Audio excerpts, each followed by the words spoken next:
Dual Threat Podcast, we are live for the last episode of the football season. Griff, it brings a tear to my eye. I cannot believe there's only one football game left, but it's the best one of the entire year. How the heck are you doing, my man? It is a sad and good time. You know what I mean? Endings are sad, but I mean, it leads up to the game. Yes. It leads up to the Super Bowl. Patriots versus the Seattle Seahawks rematch a couple years ago. Yep. Malcolm Butler picked out. So what are you doing not running the ball, Seattle Seahawks? But it's great times right now. Yes, sir. Yes, sir, it is. I mean, all good things must come to an end. Like we've been saying a lot, we're going to be having some great content regardless of what season we're in. The NBA is going to have a lot of fun stuff. We're going to get into a bunch of mock draft content. We're going to start this episode off with some of the big coaching hires because this was one of the more active head coaching cycles that we've seen in the NFL in a long time. Like we said on last week's show, it's like if you would have told both of us at the beginning of the year that Mike Tomlin would no longer be the head coach of the Steelers, that John Harbaugh would have gotten fired, who am I missing? What was the other one? The other big one? The Bills. Yes, yeah. Sean McDermott. Yes, thank you. That Sean McDermott would have gotten fired. I would have been like, Griff, you're absolutely crazy. But here we are. I mean, it's been an absolutely wild coaching carousel so far. No, it has, and I want to kick it off. The Steelers are dumb. I'm going to cut right to the chase. I'm going to cut you right to the chase. The Steelers. I don't know what the hell you're doing hiring Mike McCarthy. That's literally hiring Mike Tomlin. Mike Tomlin is Mike McCarthy. Mike Tomlin's going to win you 10 games. Mike McCarthy's going to win you 10 games. He's not going to lose you a bunch of games, but he's not going to give you over the hump. And Mike Tomlin, first of all, you Gomers out there who are like, oh, he wasn't fired. He stepped away. Listen, that is just fancy talk for they went to his door and said, listen, you're either going to get fired or you could step down. That's your decision. Or we're going to break your kneecaps. Yeah, or something like that. And he's like, okay, I'll just walk away. Yeah. You know what I mean? I'll walk away. He got pseudo fired, guys. He's got pseudo fired. I don't like the hire. I don't like the hire. Mike McCarthy, he's okay. You know what I mean? I thought the Steelers were going to do kind of like what the Ravens did, kind of like what all these other teams are doing. Hire that 35 to 50-year-old OCDC guy. I agree. Who can, maybe he sucks and you can get rid of him, or he can take you to that next step. Listen, this is kind of like twofold. I wanted them to hire Saleh. I wanted Saleh to get the Ravens job or the Pittsburgh Steelers job. I think he would be excellent fit there, but Tennessee snagged him. Saleh, you shouldn't have gone to Tennessee. Tennessee is a dumpster of an organization. They got rid of a guy named Mike Vrabel who's coaching in the Super Bowl. You don't think they're going to get rid of you? Yeah. Oh my gosh, I feel bad for you, Saleh. I wish you were a Steeler. I love you, Saleh. And I'm not even a 49ers fan. Not even a 49ers fan, but I wanted him to succeed for the Jets. We knew that wasn't going to happen, and I don't think he's going to succeed for the Titans. Not that I don't want him to succeed, but the Titans are buns. They're hot cross buns, Caden. The Pittsburgh Steelers, yeah, I don't like the hire. I just don't. Yeah, I'm in agreement with you. I don't know how to feel about the Mike McCarthy hire because on one hand, he's like, yeah, he's a proven coach, won a Super Bowl, obviously, with Green Bay. I think he did pretty good with Dallas, to be quite honest with you. I know they fired him after, I think it was 3 years or 4 years, and he was pretty successful in all of the seasons. And they had obviously that infamous loss to Green Bay when they were the 2 seed and Green Bay came in there and just smoked them. And I know that he was kind of the scapegoat in that entire equation. But I feel like if you're Pittsburgh at a certain point, you've got to take a big jump. You've got to take a big leap of faith. And I feel like over the last few years, they've yet to do that. Like they took Kenny Pickett in the first round in really a questionable quarterback draft class. But that's really the only big swing that they've taken. They've only just been very safe. They've been very comfortable with the moves that they've been making. And so I feel like you come into an offseason with potentially no Aaron Rodgers, no Mike McCarthy.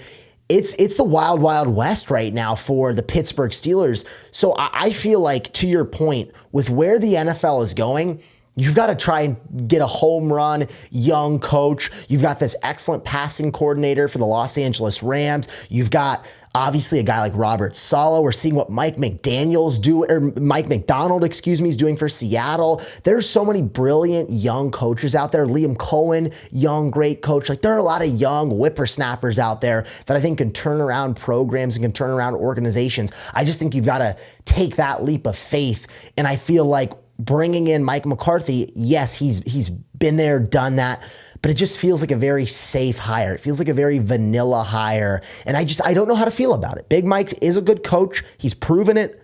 I don't know how to feel. I tell you, this is how I feel. You're going to win 10 wins, Steelers. And Steelers fans know this. We're not breaking this news to Steelers fans. You agree with us. You're sitting there saying, like, what are we doing as a franchise? You know what I mean? We're trying to get better.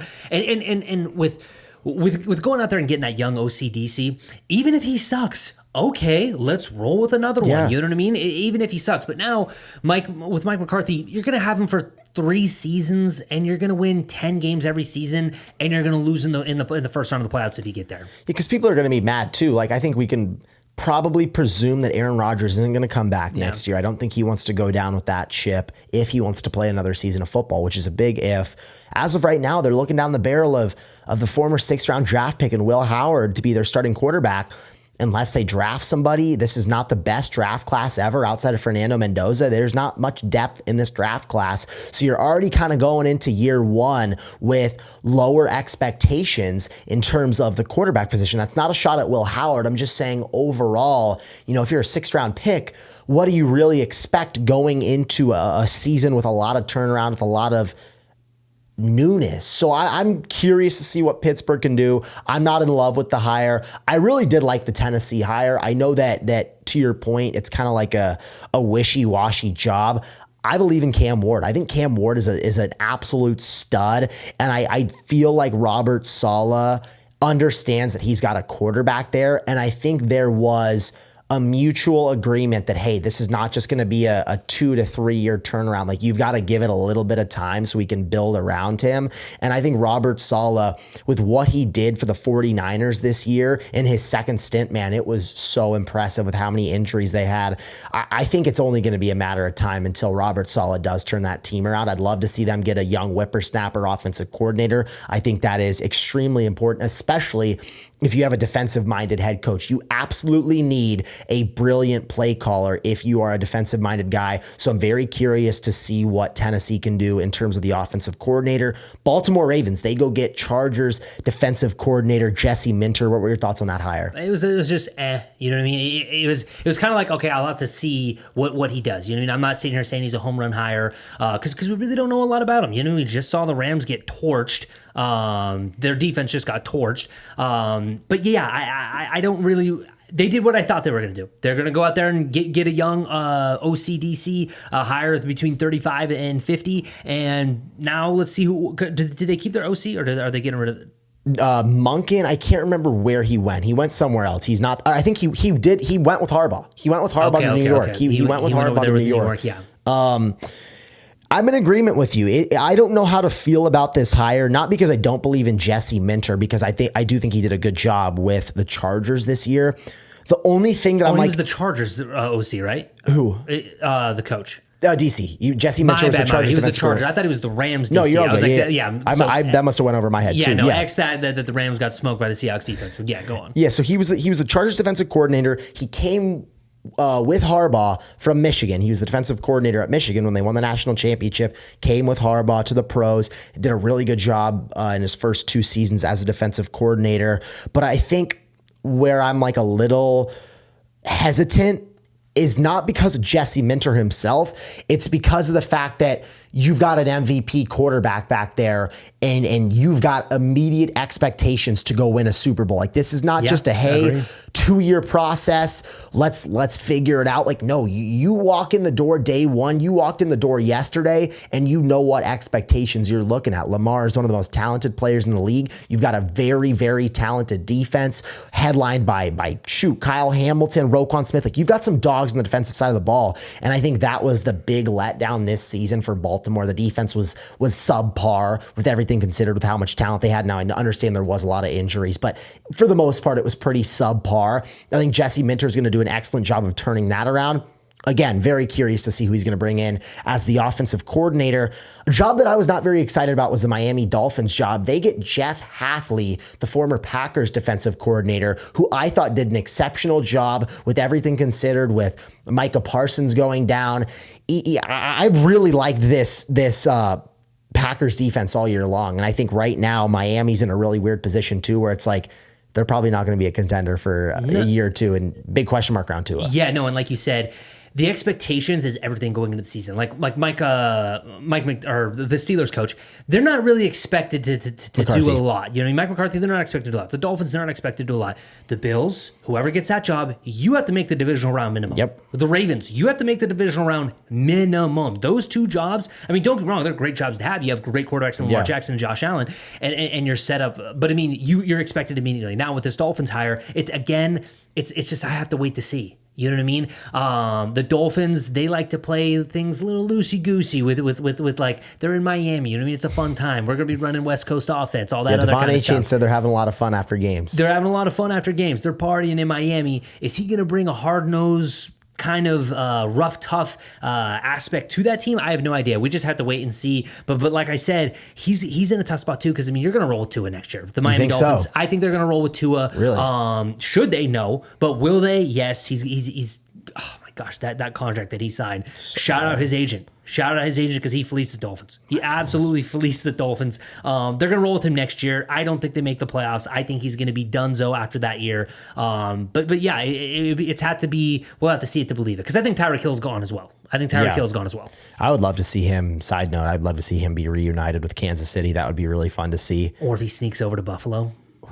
Could you imagine? Him and Josh Allen. That would be nasty. I'd love to see it. I would love to see it. But yeah, I'm in agreement with you. I feel like outside of the Arizona job, I feel like this was kind of like the one where it's like, good luck to anyone that goes over there. Because not only do you not have a quarterback, you're in like quarterback hell with Tua Tagovailoa. Like Sean Payton, they were in cap hell, but he was able to go draft his guy that he liked after a year, because he had Russ for a year, but then he was able to go get his guy, and he was Sean Payton. Like, you knew he's won a Super Bowl before. Jeff Hafley, gonna hopefully bring a lot more intensity on the defensive side of the ball that just they didn't have, and they've got a few guys. They obviously traded Jalen Phillips this year, but we'll see what that team looks like. I don't know what to expect with Miami. I'm kind of like, let's just keep our eyes set on the nice teams in the AFC East. Let's look at the Patriots and let's look at the Bills. Jets and Dolphins, you guys just kind of stay over there. I'm not gonna look at you guys. Giants, I'm excited to see what they can do, man. I think they hit a home run, obviously, with John Harbaugh. Last year it was Ben Johnson and it was Mike Vrabel were the two home run hires. Obviously, Johnson brought the Bears all the way to the divisional round. Mike Vrabel's now got the Patriots one game away from winning a Super Bowl. The obvious home run hires. John Harbaugh feels like the home run hire. Definitely is the home run hire, I should say, in this cycle. He goes to the Giants. I'm fired up. Yeah, no, the Giants fans should be fired up. You know what I mean? Not fired up like we're going to win the Super Bowl next year, but I mean, hey, what are their last 2 years? They've been top 3 picks 2 times in a row. So just being competitive in the division is nice. You know what I mean? Just being competitive for a wild card team. You look at the team like the Bears. The Bears stunk, and then now the Bears have a good coach. They have a good quarterback, and now they're the 2 seed. And they were a couple plays from beating the Rams and going to the NFC Championship game. Not saying the Giants will do that. The Giants, they got to stay healthy. They got to stay healthy. They got a young quarterback, one of the best young wide receivers, a very good young running back, and the defense. Say whatever you want about it. On paper, it's nice. The front seven for the Giants is nice. So that's Harbaugh hire. I like it. Now Harbaugh, I will say, Harbaugh waits one more week. He's a Buffalo Bill. He is a Buffalo Bill for sure. He would get that job in a heartbeat. But hey, you just got to play the cards that you're dealt. And Harbaugh signed with the Giants, and I like the move for him, because, like you said, looking at it, it's not like a complete rebuild of like, dude, I have no one. Like the Arizona job, who the hell is going to be the quarterback over there for the Arizona Cardinals? Because I think Kyler Murray's going to be gone. But yeah, you got a good young base over there for the Giants, and you can see what they got. You can see what they got. And not to mention, they've got the 5th overall pick. Yep. Wan'Dale Robinson became the shortest player in NFL history to record 1,000 yards. He's a really solid, nice gadget receiver for them. Neighbors is coming back. Dart, I think, is going to be really special. You think they go offensive line, or do you think they go with maybe that edge for Miami? Hard to say. Another edge would be too much. Yeah, I was going to say, I feel like they've got a lot of defensive line help. Andrew Thomas is a really good left tackle. I really like the season that he had, so maybe they go tackle again. That guy from Utah. I'm not 100% sure with what they do. I'm not fully into mock draft season yet. We'll be there in the next week or so, but they're in a great spot. I feel like every year you have a team that kind of rises from the ashes, and it was the Commanders last year. I'm blanking on who did it 2 years ago. There was a really good team that did it 2 years ago. How am I blanking on them? Who rose from the ashes 2 years ago? Bad team. Washington. Yeah, it was Washington last year with Jaden Daniels. A year before, there was another team that did it. Was it the Lions? Not the Lions. No. The AFC, NFC? I might have to go look. I'm going to have to look while we're talking about the next one because that's going to drive me nuts. We mentioned that obviously the Steelers got Big Mike. Arizona's still up. Oh, the Falcons. They got Kevin Stefanski. Yep, they got Kevin Stefanski. They look pretty solid next year. Outside of the quarterback, I mean, quarterback's kind of a question mark, but everything else looks pretty nice. Yeah, no, it's just the quarterback is key. You know what I mean? I don't think what's his name plays again. I'm sorry. Penix? Yeah, I don't think Penix plays again. I think his knees are cooked. He's torn 3 ACLs in 3 different knees. It's just absolutely insane. Is Kirk Cousins going to come back? I doubt it. I don't think he's on contract anymore, or maybe he is under contract. I'm not sure. But yeah, Stefanski. It was kind of like that next best hire over to the Harbaugh. You know what I mean? Because Stefanski, say whatever you want. 2-time coach of the year. You know, he's not a bum. He's not an absolute bum. So it's going to be interesting to see what the Falcons do. It was the Texans. Because the Texans were absolutely horrible. And then with CJ Stroud. And then they kind of came out of nowhere with Stroud. That was who I was blanking on. But yeah, I feel like you have a team that kind of comes up to finalize that thought. I feel like you kind of have a team that rises from the ashes. Giants are going to be that team in my opinion. Yeah, I'm excited for Atlanta. You know, they obviously put all their chips in the center with trading up to give up that first round pick that it would be this year's close to top 10 pick. I don't think it's actually a top 10 pick, but they've got a good team. They've got weapons. We all love Bijan. He's unbelievable. Kyle Pitts is a free agent, so I'm curious to see what they do if they can bring him back. I've heard a lot of 49ers fans really, really want Kyle Pitts with the Kittle Achilles injury. Kyle Pitts is a chief. Really? Yeah, I think he's a chief in my mind. You know what I mean? What if Kelsey comes back? Kelsey's leaving. You think so? Kelsey's leaving. Pitts. He was pretty excited about the Bieniemy hire. Yeah, he was. Yeah, he was excited about the Bieniemy hire. Side note on that one, I was so high on Bieniemy like 2 years ago until like they came out and said, "Dude, Bieniemy's not even calling the calls." Yeah, I didn't know. Like I was so like shell shocked because for the longest time I was yelling. I was like, Bieniemy needs a job. A lot of people were. He needs a job, and then they come out with like, why am I playing the coach? Andy Reid calls the plays. I'm like, what? Andy Reid calls the plays. What the hell is Bieniemy? Is it just a coach? Like, what the hell? But yeah, Bieniemy's back to be the OC. So I guess Andy Reid is just going to call plays, and Bieniemy is just going to be called OC. I mean, they were really good when he was the OC. I will say they were awesome. I know Mahomes is super fired up about it. Kelsey super fired up about it.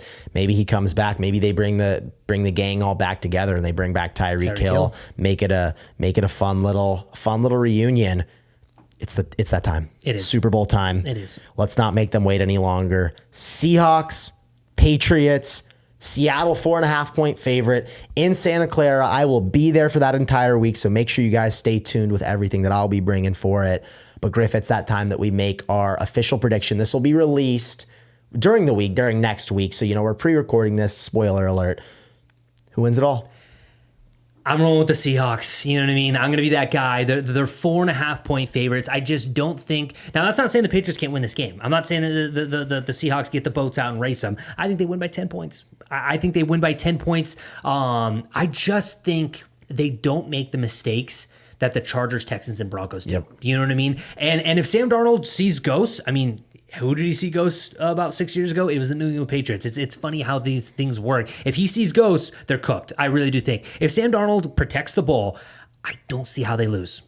Don't. If he has no turnovers, now don't get me wrong. If JSN fumbles the ball 3 times or any of those other guys, that they're cooked. But if he protects that football, I think they're going to win. I think we're going to get a disgusting low scoring game. I'm talking about 17-10, 20-10, 20-13, possibly. Both defenses have been amazing. The Patriots defense. Let's glaze up the Patriots for a second. Let's glaze up the Patriots. The defense has been absolutely phenomenal. Absolutely phenomenal. All the credit in the world to that Patriots defense. Now Drake May, has he been MVP form? No, but he's gotten the job done when he needs to. He's made the throws when he needs to. Against the Texans, he had 3 of those touchdown throws that were so beautiful. Against the Denver Broncos, did he throw the ball well? No. Was he playing in a blizzard? Yes. Did he run the ball well and use his legs to capitalize on those plays? Yes, he did. I'll tell you right now, if the Seahawks defense plays exactly like they did against the Rams, this could get ugly. This could get dicey because I think Drake May can dice up that secondary for the Seattle Seahawks if the Seahawks play like they did against the Rams. Now, if the Seahawks defense played like they did against the 49ers, the Patriots have no shot. The Patriots absolutely have no shot.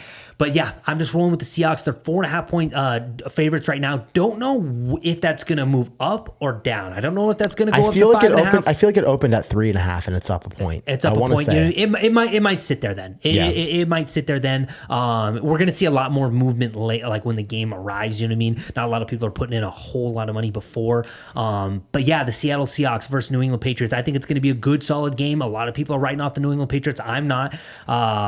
If that defense again gets turnovers for the Patriots, they've gotten turnovers every single game, every single playoff game, and the Patriots are road warriors. Yep. I mean, they are road warriors. 9-0, not 0-9, 9-0 on the road, and that's impressive. That's definitely impressive. The Seattle Seahawks, they get a little bit of an advantage because they played in the 49ers stadium. They're pseudo familiar with it. You know what I mean? The Patriots have to fly across country. Of course, they're going to be there a week out. You know what I mean? They're not going to fly across country the day before.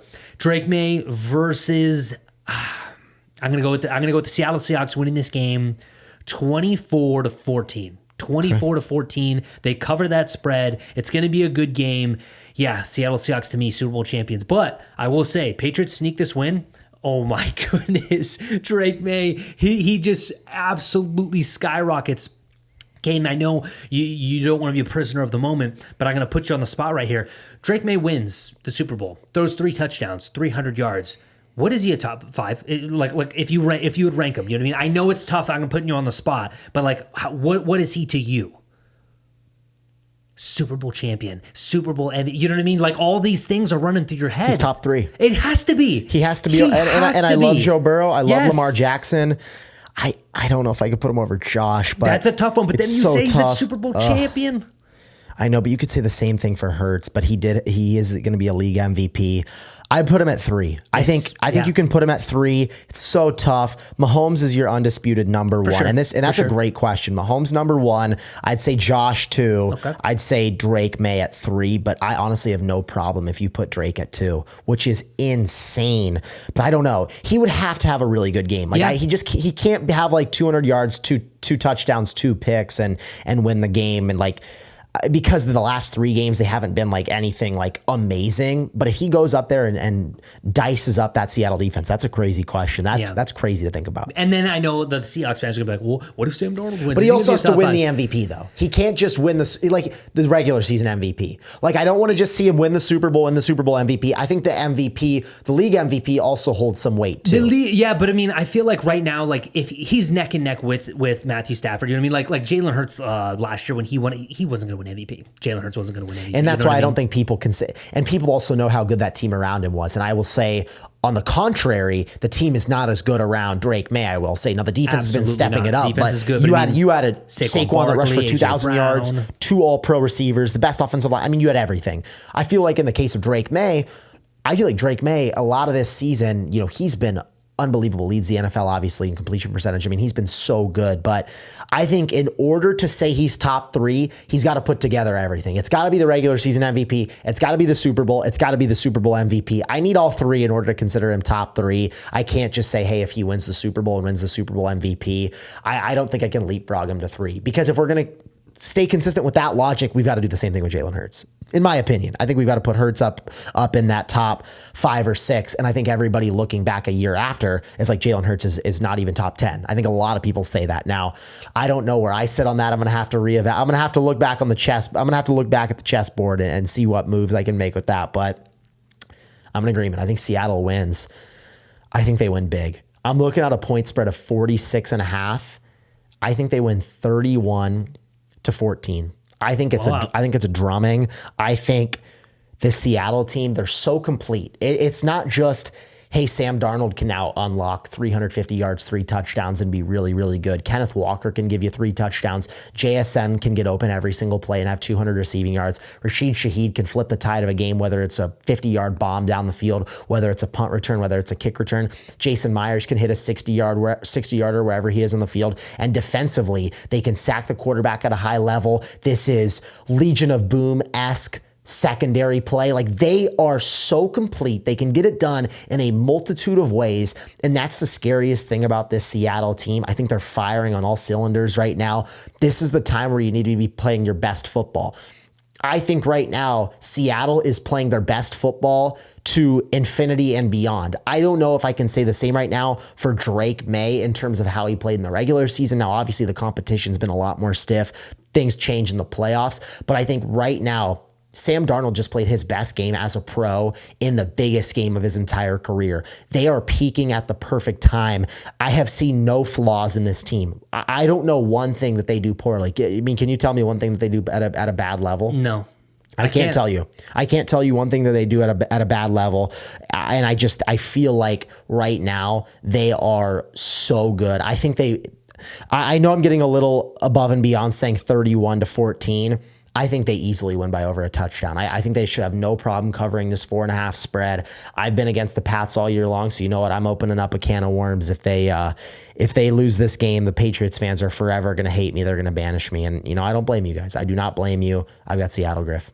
Yeah, no, the Seattle, it comes down to Sam Darnold protecting the ball. You know what I mean? Yep. Sam Darnold plays like he did against the Rams, 5 turnovers, they're cooked. If he protects the ball, well, first of all, if Sam Darnold plays like he did in the NFC Championship game, Patriots are cooked. Yeah. Patriots are absolutely cooked if that happens, because then you're asking Drake May, like, okay, we need you to score more than 22, 24, 23 points. And that's difficult. You know what I mean? That's difficult because, like you said, and I know this is, like, I'm not giving the Patriots an excuse, but I mean, you look at the Patriots weapons and you're like, did they have a JSN over there? No. Did they have a good offensive line over there? To me, not the best. You know, I mean, it's not the worst. It's not the best. The running back Ramondre Stevenson, it's not bad. But yeah, you look around the league. I just think that defense for Seattle's defense is special. The Patriots defense is special. The Patriots, you're gonna have to defense. You're gonna have to do it again. You're going to have to do it again. And you talk about the mistakes the Chargers, the Texans, and the Broncos made coaching-wise. I feel like the Seattle Seahawks aren't going to do that. You know what I mean? I just feel like they're not going to make those mistakes. And if you put 2 and 2 together, if Drake May doesn't turn the ball over and Sam Darnold doesn't turn the ball over, I think the Seattle Seahawks can still win, if that makes sense. But if Sam Darnold turns the ball over and the Patriots don't, I think the Patriots will win this game. I feel like I saw C.J. Stroud throw 4 picks, Woody Marks fumble the ball, and the Patriots still have it, the Texans still have a chance in the fourth quarter. They were only down 5 points. I think if you get a worst case scenario game, I think if Sam Darnold throws 3 picks, I think it's still a really close game. We saw Darnold throw 4 picks against the Rams, and the Rams have one of the most high-powered, explosive offenses in all of football. This was on the road, and they almost kicked a field goal to win the game. They had a shot. They were 60-yard field goal away from winning. I think if you get, let's just say worst case scenario, I think if you get a disaster, poop your pants performance from Sam Darnold, 3 picks, I think the Seattle team can still win the game. I really do. It's going to be tough. It's going to be tough. And then let's give the viewers, let's talk some MVPs. Let's talk about some Super Bowl MVPs. Our boy Caden might be popping up the odds. He might be popping up the odds. I believe the favorite right now is Sam Darnold. Of course, Sam Darnold is the favorite. You mentioned Kenneth Walker about 2 weeks ago, and I love that play. That was after the divisional round there. He scored 3 touchdowns against the 49ers. I love that. And then Sam Darnold went off, and I was like, oh, gosh, damn. You know what I mean? Because if you look at it, anything could really happen in these MVP races. You know what I mean? It's not like they're just like, oh, no, quarterback 100%. Quarterback, now don't get me wrong, Patrick Mahomes is in there. They're going to give it to him. Yeah. You know what I mean? But JSN can win it. Let's go through the odds right now. Yep. Darnold plus 125 is the favorite. Currently your front runner. Drake May, second in the odds, plus 230. Then we go Jackson Smith and Jigba, 5-1. Kenneth Walker, 7-1. And then it's Ramondre Stevenson at 30-1. Rashid Shaheed at 40-1. Diggs, 45-1. And then it's defensive players, Eamon Wari, 80-1. Jason Myers, 80-1. So, we're kind of far-fetched. Christian Gonzalez. Is he down there? Keep scrolling, keep scrolling, keep scrolling. Oh, my goodness, Valentine. Keep scrolling. Would that be plus 2,000 to 1? Yeah, he's plus 20,000. Holy moly. Now, don't get me wrong, he would have to get 2 pick sixes, but I mean, hey. Now why is Borregales, the kicker for the Patriots, plus 2,000 to 1, yet Jason Myers is 80-1. Shout out the kickers, man. Hey, remember in that Super Bowl that's crazy, the though. Rams versus the Patriots like 5 years ago. It was about to be a kicker. It was about to win it. 80-1 versus 2,001. I mean, the math ain't mathing. No, the math ain't mathing. So who do you have? Who do you think wins it? Because I mean, we both have Seattle, and like I said before, I was with you. I was like, Kenneth Walker can get this job done, but now I think it could also be it could be mixture of like Sam Darnold and JSN. JSN has 115 yards, 120 yards, 2 touchdowns. He could sneak that thing from Sam Darnold. It's going to be interesting to see who wins. And of course, if the Patriots win, it's got to be Drake May, in my opinion. Drake May will win it if the Patriots win it. So we're both taking Seattle. I think it's obvious you take Darnold, but I think JSN has been so special, and I think he's like, this is all I can think about is like Cooper Kupp won the Super Bowl MVP with the Rams a few years ago. JSN has been discipled, per se, by Cooper Kupp over this last year, and JSN is seemingly open every single play. I'll never understand it, but he is truly that good. I'm going to say JSN wins the Super Bowl MVP. I think Darnold does have a big game, but I think you're going to get 150 yards, 2 touchdowns. I think you're getting a legacy performance from JSN. And I think if the game goes the way I expect it to, also, I think you could get a curious game from Kenneth Walker. I still believe it, where it's like they've got to run the ball with him a lot in the second half if they get out to a big lead. I think you're splitting hairs with Njigba and Kenneth Walker, in my opinion. No, I agree. And a tip for you guys, you could bet this live. Last year, I was betting it live on like who was going to win the Super Bowl MVP, because I mean, you had Saquon Barkley and you had Jalen Hurts. Jalen Hurts, I got Jalen Hurts early at like plus 200 when they got the ball back, and they were picking up the scoring. I implore you to watch the game if you're like this. You know what I mean? I'm a sicko like this. But here's a little tip for you: watch the game. If Sam Darnold is doing good in the beginning of the game, don't take the Seahawks to win on the money line, because they're going to be massive favorites. Sneak into the MVP prop of that Sam Darnold winning it. You know what I mean? Don't get me wrong, I'm not saying it's a guarantee, because if Sam Darnold starts to do good and then he starts popping off the JSN, maybe JSN sneaks it. But they do love it to give. If the quarterbacks play good, Caden, they're going to give it to them. Yeah, they're going to give it to them if the quarterbacks play good. I would say right now, anything over 200 yards and 2 touchdowns is going to win Sam Darnold the award.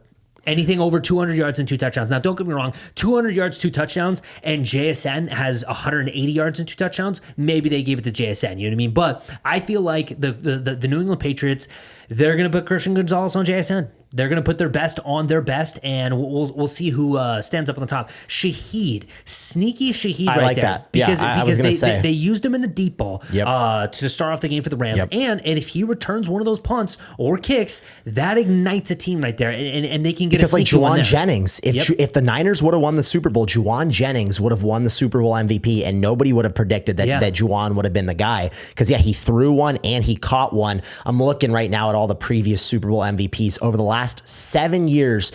It's been all quarterbacks except for 2 wide receivers. We saw Cooper Kupp win it, and we saw Julian Edelman win it. And then 3 years after that, so in the last 10 years, we did see Von Miller win it. We actually saw Malcolm Smith win it as well. A few years later, they have him listed as a linebacker. But you know, you're most of the time going quarterback. I think outside of quarterback, your receiver is the most safe bet. I'm looking through here. When is the last time a running back has won the MVP? I mean, I'm still scrolling. Terrell Davis, if my Roman numerals serve me correct, this looks like Super Bowl 32. Terrell Davis for Denver. 96? Yes. 97? It doesn't say the year. Yeah, I think Desmond Howard won a Super Bowl MVP. I did not know that. Wow. As a kick returner, Desmond Howard won it in Super Bowl 31. I did not know that.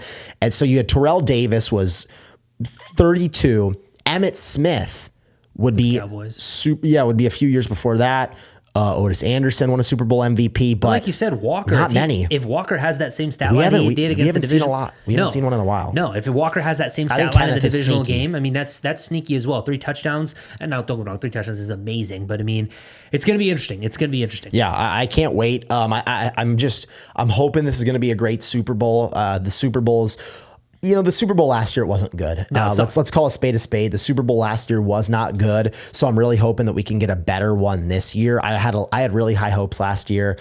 I'll be transparent. I don't have the highest hopes of this being like one of those like generational Super Bowls, like, you know, like Chiefs Eagles even a few years ago before that. And even 49ers Chiefs. That was an awesome one a few years ago. Obviously went to overtime, but yeah, I'm feeling a big one from Seattle, man. I think they're destined. I think they can jump on them early. They can jump on them early, and the Patriots, if they jump on them early, that defense is just going to absolutely get after Drake May, because then you have to pass the ball every time. Yeah, because you can't run. You got to pass the ball every time. And that offensive line we've seen throughout the entire playoffs, it's not played dog water. It's not played dog water, but I mean, it hasn't played well. It hasn't played well. And I'll tell you right now, if I'm the Seahawks. I'm putting a spy on Drake May. I'm not man covering everyone. I know. But I don't know why the Broncos didn't do that. Yeah, the Broncos. Oh my gosh. I mean, when he was running those plays, I'm like, when are you going to put a spy on? Every single time. Yeah, every single time. I mean, the offensive line just parted like the Red Sea. I mean, just hey, and he took it. And I was watching it. I'm like, why wouldn't he take it? I mean, they're just opening it up, and he's like, okay, the linebacker's not going to stay in. I'm just going to take this for 15. Thank you very much. And that's really what happened in the AFC Championship a ton.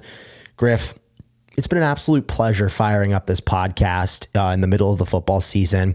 I think we will take like a week break once the football season's over with, maybe get our bearings, figure out what the content schedule is going to look like for the NBA. It's going to have that all-star game. We'll be firing off maybe some UFC stuff too. That could be potentially fun. Saw a big card this past week. But Griff, it's been an absolute pleasure and honor doing this pod with you, man. And I'm looking forward for what next year's football season is going to look like. For the next year's football season, for the people who are like, oh, the season's over, they're not going to make these. We're making it in the off season. Yep. We're making it in the off season. We're building it because we want to hit the ground running come September. And honestly, it's not even September because preseason starts in August. Yep. You know what I mean? Draft stuff. We're going to have a lot of football stuff. We're going to be here in the off season, guys. We're definitely going to be here in the off season. We appreciate you on the trail with us. Like I said, if you made it to this video, give it a like, give it a share, hit that subscribe button for us. We appreciate you guys because I mean, hey, we love yapping and you love listening to people yap. And also, we love integrating you guys in too. So we're going to figure out a way to integrate you guys in, do some call-ins, whatever it may be. Comment down below what type of content you want to see from us this offseason. We're going to get creative. We're going to put our heads together. We're going to figure out a lot of different stuff, but we'd love to hear from you guys as well. Hey, we want the Guru and we want Caden to wrestle each other every week. You know, you never know. Just say different stuff. We're going to figure it out. It's going to be an amazing offseason. And thank you guys so much for tuning in. And we will see you guys here in a few weeks. Enjoy the Super Bowl.